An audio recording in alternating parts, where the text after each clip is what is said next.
Sir BJP. നേതാവ് ശങ്കുറ്റി ദാസ് കഴിഞ്ഞ ദിവസം സോഷ്യൽ മീഡിയയിൽ ഒരു പോസ്റ്റ് ഇട്ടു. ആ പോസ്റ്റിൽ നമ്മൾ ചിന്തിക്കാൻ കഴിയാത്ത പല അർത്ഥതലങ്ങളുണ്ട്.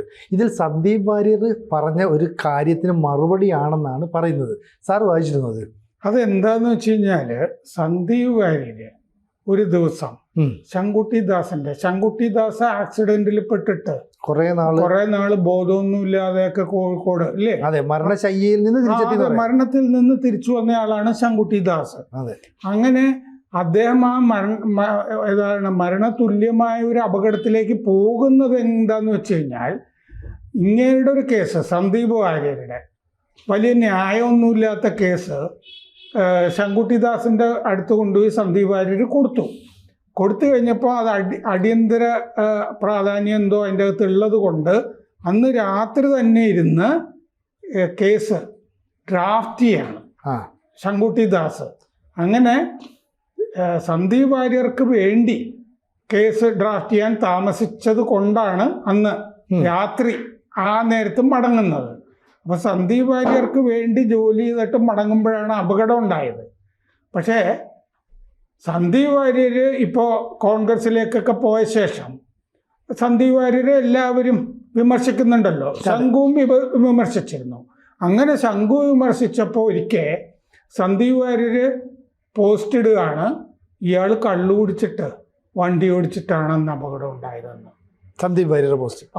സന്ദീപ് വാര്യർക്ക് വേണ്ടി ഇരുന്ന് കേസ് ഡ്രാഫ്റ്റ് ചെയ്തിട്ട് പോകുമ്പോഴാണ് ഇതുണ്ടായത്, അല്ലാതെ കള്ളു കുടിച്ച് പോകുമ്പോഴല്ല. ശംഖു അങ്ങനത്തെ ഒരാളുമല്ല. അപ്പോൾ അത് വെച്ചിട്ട് അങ്ങനെ പോസ്റ്റ് ഇട്ട് കഴിഞ്ഞപ്പോൾ ശങ്കുട്ടി ദാസ് ഇയാൾ മാപ്പ് പറയോ എന്നൊക്കെ നോക്കിയിരുന്നു. അങ്ങനെയൊന്നും ഉണ്ടായില്ല. ഇത് മാനനഷ്ട കേസ് കൊടുക്കും എന്ന് തീരുമാനിച്ചിരുന്നു. അപ്പോൾ മറ്റേ വക്കീൽ നോട്ടീസ് അയച്ചു. ശങ്കുട്ടി ദാസിൻ്റെ സീനിയർ ആണ് വക്കീൽ നോട്ടീസ് അയച്ചത്. അങ്ങനെ വക്കീൽ നോട്ടീസ് അയച്ചു കഴിഞ്ഞപ്പോൾ മറ്റേ കേസ് കൊടുക്കാം, ഇയാളുടെ മാപ്പൊന്നും വന്നില്ലല്ലോ എന്ന് വിചാരിച്ചിരിക്കുമ്പോൾ ഇയാളുടെ മറുപടി, ഇയാള് കോൺഗ്രസ്സുകാരെയൊക്കെ കൂട്ടി എറണാകുളത്തൊരു അഭിഭാഷകനെ കണ്ടിട്ട് എറണാകുളത്തൊരു അഭിഭാഷകൻ ശങ്കുട്ടി ദാസിന് മറ്റേ മറുപടി കൊടുത്തു സീനിയർക്ക്.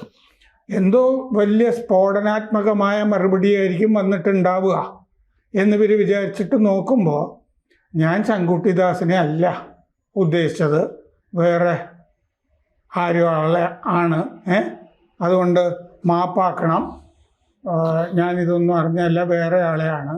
അഴകിയ രാവണിലോ മറ്റോ എന്തോ ഒരു ശങ്കർദാസ് ഉണ്ട്. ഇനി ശങ്കർദാസിനെയാണ് ഉദ്ദേശിച്ചത് എന്ന് പറയാൻ പോകുന്നുണ്ടോ?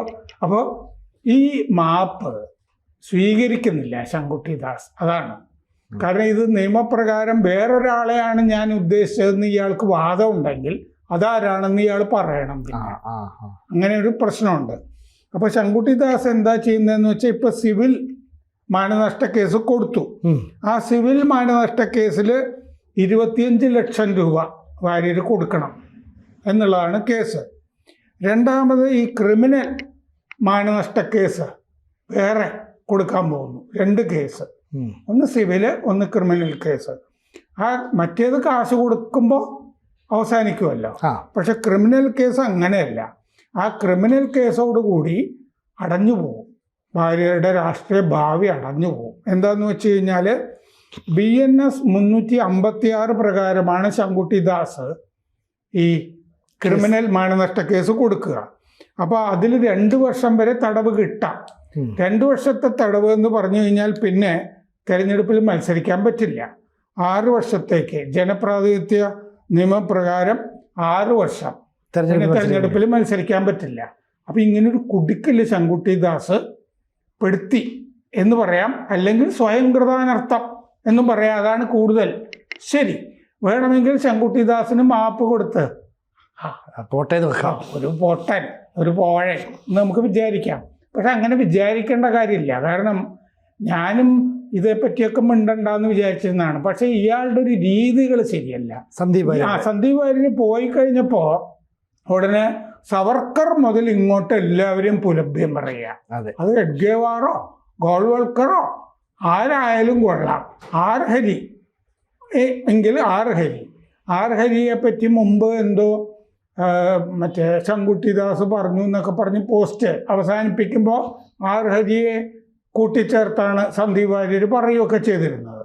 അപ്പോൾ അതുകൊണ്ട് അതെനിക്ക് തോന്നുന്നു ആർ ഹരിയുടെ സഹോദരൻ ഏതൊരു വക്കീലുണ്ട്, ഈ ഹാരിസൺ മലയാളം പ്ലാന്റേഷനുമായി ബന്ധപ്പെട്ട് ഏതോ കേസിൽ ശംഖു നേരത്തെ എന്തോ പറഞ്ഞിരുന്നു എന്നാണ് എൻ്റെ ഓർമ്മ.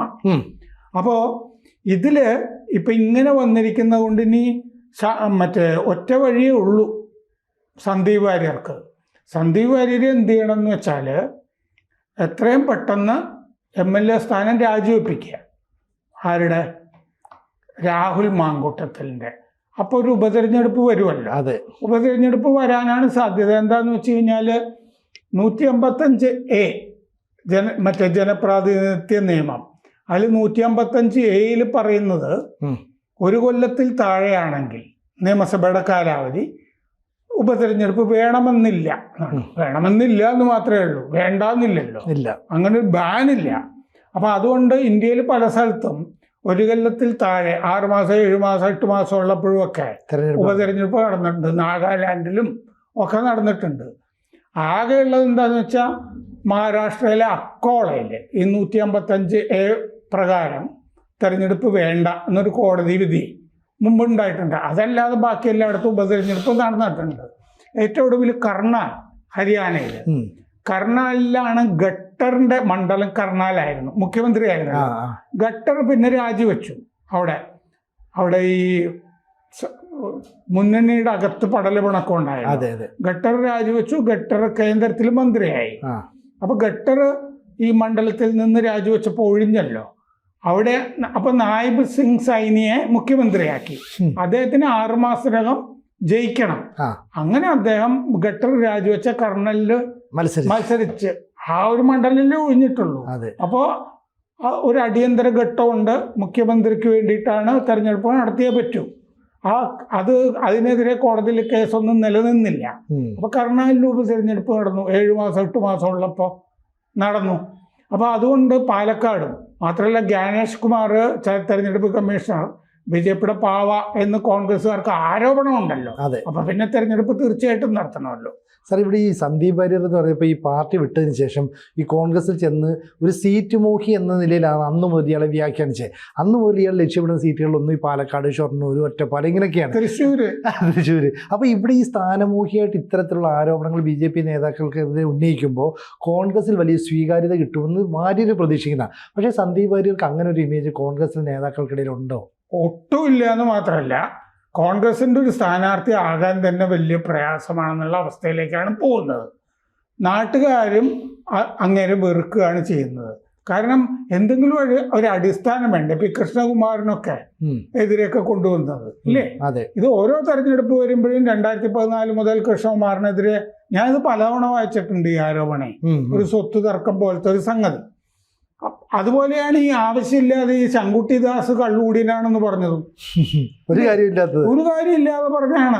അത് മാത്രമല്ല, ഇവർ തമ്മിൽ നല്ല സൗഹൃദവുമായിരുന്നു. ആ സൗഹൃദത്തിന്റെ ഇടയ്ക്ക് ഇങ്ങനെ ഒരാളെ അപകീർത്തിപ്പെടുത്തി. ദേശാഭിമാനി ബ്രിട്ടന്റെ കാശ് മേടിച്ചുണ്ടാക്കിയതാണെന്ന് ഒരിക്കൽ സന്ദീപ് വാര്യര് ആരോപണം കൊണ്ടുവന്നു കഴിഞ്ഞപ്പോൾ സന്ദീപ് വാര്യരുടെ കയ്യിൽ തെളിവൊന്നും ഉണ്ടായിരുന്നില്ല. പിന്നെ ഞാനാണ് ഇതിന്റെ പല കാര്യങ്ങളും പറഞ്ഞു പോസ്റ്റ് ചെയ്തത് നമ്മുടെ ഇതിൻ്റെ അകത്ത്. ഇത് ഇങ്ങനെയാണെന്ന്. കാരണം ദേശാഭിമാനി സന്ദീപ് വാര്യർക്കെതിരെ കേസ് കൊടുക്കാനൊക്കെ പുറപ്പെട്ടു കഴിഞ്ഞപ്പോൾ ഞാനാണിത് പ്രതിരോധിച്ചത്. അന്ന് ഇങ്ങനെ വെറുതെ വഴി പോകുമ്പോഴൊക്കെ ഇങ്ങനെ അതും ഇതുമൊക്കെ പറഞ്ഞുകൊണ്ടിരിക്കുക എന്നുള്ളത് നല്ല സ്വഭാവമല്ല. അങ്ങനെ ഒന്നാണ്. അപ്പോൾ രാഹുൽ മാങ്കൂട്ടത്തിൽ രാജിവെച്ച് കഴിഞ്ഞാൽ ഇപ്പോൾ തെരഞ്ഞെടുപ്പിൽ മത്സരിക്കാം. അല്ലെങ്കിൽ പിന്നെ ഇനി ഒരു തെരഞ്ഞെടുപ്പിൽ മത്സരിക്കാനായിട്ട് പ്രയാസം വരും. ഈ 2 കേസും ശിക്ഷിക്കപ്പെടാനുള്ള സാധ്യത വളരെ കൂടുതലാണ്. 25 ലക്ഷം രൂപയും കൊടുക്കേണ്ടി വരും. ക്രിമിനൽ കേസിൽ 2 കൊല്ലത്തേക്ക് ശിക്ഷിച്ചു കഴിഞ്ഞാൽ പിന്നെ തെരഞ്ഞെടുപ്പിൽ 6 കൊല്ലത്തേക്ക് മത്സരിക്കാനും പറ്റില്ല. അപ്പോൾ വാര്യർക്ക് ആകെ ചെയ്യാവുന്നത് രാജിവെപ്പിക്കുക എന്നുള്ളതാണ്. അപ്പോൾ ഷാഫിയെ പിടിക്കണം. അപ്പോൾ ഈ കൊടപ്പനയ്ക്കൽ തറവാടുണ്ടല്ലോ, പാണക്കാട്, അതെ അവരുമായിട്ടൊക്കെ ഇപ്പൊ നല്ല ബന്ധമല്ലേ അതെ വാര്യർക്ക്. അതെ. അപ്പൊ ഷാഫിയെ പിടിക്കണം എന്നുണ്ടെങ്കിൽ സാദിഖ് അലി തങ്ങളോടോ കുഞ്ഞാപ്പയോടോ കുഞ്ഞാലിക്കുട്ടിയോടോ പറഞ്ഞാൽ ചിലപ്പോൾ അവർ പറഞ്ഞാൽ ഷാഫി കേൾക്കുമായിരിക്കും. പക്ഷെ അതിനകത്ത് ഒരു പ്രശ്നമുണ്ട് സാറേ. കാരണം ഇയാൾ ഈ രീതിയിലുള്ള തന്ത്രം മെനയുമ്പോൾ കോൺഗ്രസിന്റെ പാലക്കാട്ടെ ജില്ലാ നേതൃത്വവും സംസ്ഥാന നേതൃത്വവും പരമാവധി വളം വെച്ചു കൊടുക്കുകയാണ്. കാരണം ഇയാളങ്ങ് നാറിക്കോട്ടെ എന്ന് വിചാരിച്ചിട്ട് വിട്ടുകൊടുക്കുക. കാരണം നാളെ നിയമസഭാ തെരഞ്ഞെടുപ്പ് വരുമ്പോൾ ഒരു സീറ്റ് മോഹിയായിട്ട് നിയുക്ത സ്ഥാനാർത്ഥിയെ ഒഴിവാക്കുക ആദ്യമേ. അതെ, ആദ്യമേ മനസ്സിലാകുന്നില്ല. മാത്രമല്ല അയാൾ മറ്റൊരു പാർട്ടിയിൽ നിന്ന് വന്നല്ലേ, വന്ന ഉടനെ സീറ്റ് കൊടുക്കണമെന്നും കോൺഗ്രസിലില്ല. ഒന്നാമത് കോൺഗ്രസിൽ സീറ്റ് കിട്ടിയില്ലേ തന്നെ ഈ അടിയുണ്ടാക്കുന്ന പാർട്ടിയാണ്. അപ്പം ഇവിടെ സന്ദീപ് വാര്യർ എന്ന് പറയുന്ന വ്യക്തി സ്വയം കുറേ അനർത്ഥങ്ങൾ വലിച്ചു വെച്ച് വീണ്ടും കുഴിയിലേക്ക് പോകുന്നു എന്നല്ലേ നമ്മളിപ്പോൾ മനസ്സിലാക്കണ്ടേ? അതായത് പക്ഷെ അതിനും ഒരു പഴഞ്ചൊല്ലുണ്ട്. അങ്ങനെ ഒന്നുമില്ലാതെ വരുമ്പോ എന്താണെന്നറിയോ, എംബ്രാന്റെ ഉളക്കിൽ വാര്യരുടെ താഴം എന്ന് പറഞ്ഞൊരു പഴഞ്ചൊല്ലുണ്ട്.